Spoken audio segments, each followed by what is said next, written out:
जळगाव महानगरपालिकेच्या निवडणुकीचं बिगुल वाजले. जळगावकरांच्या मनात उत्सुकता आहे. इच्छुक उमेदवारांची लगबग सुरू झाली आहे. पण या निवडणुकीत एक मोठा ट्विस्ट आलाय.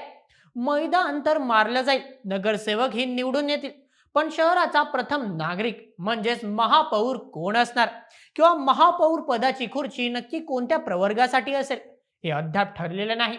आजच्या या विशेष रिपोर्टमध्ये आपण पाहणार आहोत की जळगाव महापालिकेच्या इतिहासात असं नेमकं काय घडले की ज्यामुळे बड्या नेत्यांची झोप उडाली आहे. महापौर पदाच्या आरक्षणाचा हा पेच नक्की काय आहे आणि याचा फटका सामान्य जळगावकरांना आणि शहराच्या विकासाला कसा बसू शकतो. चला तर मग सविस्तर जाणून घेऊया याबद्दल आजच्या व्हिडिओमध्ये. नमस्कार, मी नील सोनार, तुम्ही पाहत आहात बोल एमएच. मित्रांनो, कोणत्याही निवडणुकीत सर्वात महत्वाचा टप्पा असतो तो म्हणजे उमेदवारी अर्ज भरणे. जळगाव महापालिकेसाठी आता ही प्रक्रिया सुरू झाली आहे.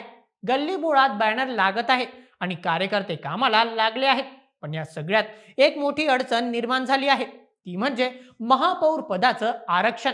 साधारणपणे काय होतं, निवडणुकीच्या आधीच राज्य सरकार जाहीर करतं की येणारा महापौर हा खुला प्रवर्ग असेल, ओबीसी असेल, अनुसूचित जाती जमातीचा असेल की महिला राखीव असेल. यामुळे काय होतं की राजकीय पक्ष त्या हिशोबाने आपला चेहरा ठरवतात. पण यंदा राज्य सरकारच्या नगर विकास विभागाने एक वेगळाच पवित्रा घेतला आहे. त्यांनी अद्याप आरक्षणाची सोडतच जाहीर केलेली नाही. परिस्थिती अशी झाली की आधी नगरसेवक निवडून आणा, मगच आरक्षणाचं पाहू. यामुळे राजकीय वर्तुळात प्रचंड अस्वस्थता आहे. समजा एखाद्या पक्षाने एका दमदार पुरुष नेत्याला महापौर पदाचा उमेदवार म्हणून प्रोजेक्ट केलं आणि निवडणूक जिंकल्यावर आरक्षण महिला राखीव निघालं, तर त्या पक्षाची सगळी रणनीतीच फसणार आहे. त्यामुळे सध्या जळगावच्या राजकारणात वेट अँड वॉचची भूमिका सर्वच पक्ष घेत आहेत. निवडणूक म्हटली की पैसा आलाच आणि महापालिकेच्या निवडणुकीत महापौर पद हे अत्यंत प्रतिष्ठेचं मानलं जातं. जे उमेदवार महापौर होण्याची स्वप्न पाहत आहेत ते आणि त्यांचे राजकीय गॉडफादर म्हणजेच त्यांना पाठिंबा देणारे बडे नेते निवडणुकीत पाण्यासारखा पैसा खर्च करायला तयार आहेत. पण यंदाची गंमत बघा, इच्छुकांची धाकधूक वाढली आहे. कारण स्पष्ट आहे, आर्थिक नियोजन. अनेक प्रस्थापित नेते ज्यांच्याकडे महापौर होण्याची ताकद आहे ते सध्या हात राखून खर्च करत आहेत. त्यांना भीती वाटते की जर आपण कोट्यावधी रुपये खर्च केले आणि ऐनवेळी महापौर पदाचा प्रवर्ग बदलला तर आपली सगळी गुंतवणूक वाया जाईल. ज्यांनी मोठी रसद पुरवण्याची तयारी केली होती ते आता विचार करत आहेत की माझं आरक्षणच सुटलं नाही तर. या भीतीमुळे जळगावच्या निवडणुकीत जो एक प्रकारचा राजकीय जल्लोष दिसायचा तो यंदा काहीसा थंडावलेला दिसतोय. उमेदवारी अर्ज भरताना जी गर्दी आणि शक्ती प्रदर्शन हवं होतं तिथे आता सावधगिरी बाळगली जात आहे. आता थोडं इतिहासात डोकावून पाहूया. जळगाव महानगरपालिकेचा इतिहास तसा मोठा रंजक आहे. 21 मार्च 2003 रोजी या महापालिकेची स्थापना झाली. तेव्हापासून आतापर्यंत शहराने तब्बल 16 महापौर पाहिले आहेत. तुम्हाला ऐकून आश्चर्य वाटेल की जळगावच्या पहिल्या महापौर होण्याचा मान एका महिलेला मिळाला होता. त्या होत्या आशाताई दिलीप कोल्हे.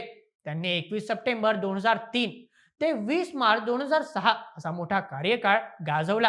विशेष म्हणजे प्रशासक राजवट लागण्यापूर्वी शेवटच्या महापौर ही एक महिलाच होत्या, जयश्री सुनील महाजन.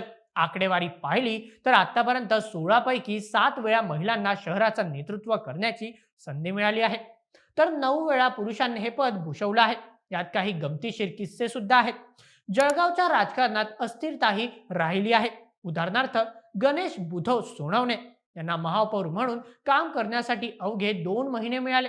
10 जुलै 2018 ते 19 सप्टेंबर 2018. विचार करा, अवघ्या 60 ते 70 दिवसात त्यांनी काय काम केलं असेल आणि काय निर्णय घेतले असतील. दुसरीकडे आशाताई कोल्हे आणि राखी सोनवणे यांनी मात्र सर्वाधिक काळ पद सांभाळलं. आता या 16 महापौरांच्या यादीत 17वं नाव कोणाचं लागणार? हा प्रश्न फक्त नाव जोडण्याचा नाही तर शहराच्या भविष्याचा आहे. आणि हे 17वं नाव पुरुष असेल की महिला हेच अजून गुलदस्त्यात आहे. आता प्रश्न उरतो की या सस्पेन्सवरून पडदा कधी उठणार? मिळालेल्या माहितीनुसार राज्यातील सर्व महापालिकेचे निकाल हे 16 जानेवारी पर्यंत स्पष्ट होणार आहे. म्हणजे तोपर्यंत हा सस्पेन्स कायम राहण्याची शक्यता आहे. 16 जानेवारीला निकाल लागल्यानंतर नगर विकास विभाग मुंबईत सर्व महापालिकांसाठी एकत्रित आरक्षणाची सोडत काढण्याची शक्यता आहे. याचा अर्थ काय? याचा अर्थ असा की निकाल लागल्यानंतर विजयी उमेदवारांना आणि पक्षांना आपली रणनीती ठरवण्यासाठी खूप कमी वेळ मिळणार आहे. धावपळ उडणार आहे. समजा एखाद्या पक्षाकडे बहुमत आलं पण त्यांच्याकडे आरक्षणाप्रमाणे योग्य उमेदवारच नसेल तर ऐनवेळी घोडे बाजार होण्याची, फोडाफोडी होण्याची शक्यता नाकारता येत नाही. जळगावकर सध्या या सगळ्या नाटकाकडे एका प्रेक्षकासारखे बघत आहेत. त्यांचे प्रश्न साधे आहेत. रस्ते, पाणी आणि स्वच्छता. पण नेत्यांचे डोळे मात्र खुर्चीवर आणि आरक्षणाच्या चिठ्ठीवर लागलेले आहेत. तर मंडळी, जळगाव महापालिकेचं मैदान तर सज्ज झालंय, पण खुर्चीचा मानकरी कोण हे नियती आणि सरकारी सोडतच ठरवेल. एक गोष्ट मात्र नक्की की यंदाची निवडणूक जळगावच्या इतिहासातली सर्वात अनिश्चित आणि दमदार निवडणूक ठरणार आहे. उमेदवारांची धाकधूक वाढली असली तरी मतदारांनी मात्र आपला राजा निवडताना तो शहराचा विकास करू शकेल की नाही याचा विचार नक्कीच करावा.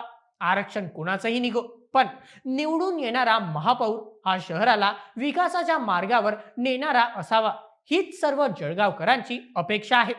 या विषयावर तुम्हाला काय वाटतं? महापौर पद कोणासाठी राखीव असावं असं तुम्हाला वाटतं? महिला, खुला प्रवर्ग की इतर? तुमचं मत आम्हाला कमेंटमध्ये नक्की कळवा आणि अशाच व्हिडिओसाठी सबस्क्राईब करा बोल्ड एमएच आपल्या युट्यूब चॅनलला. धन्यवाद.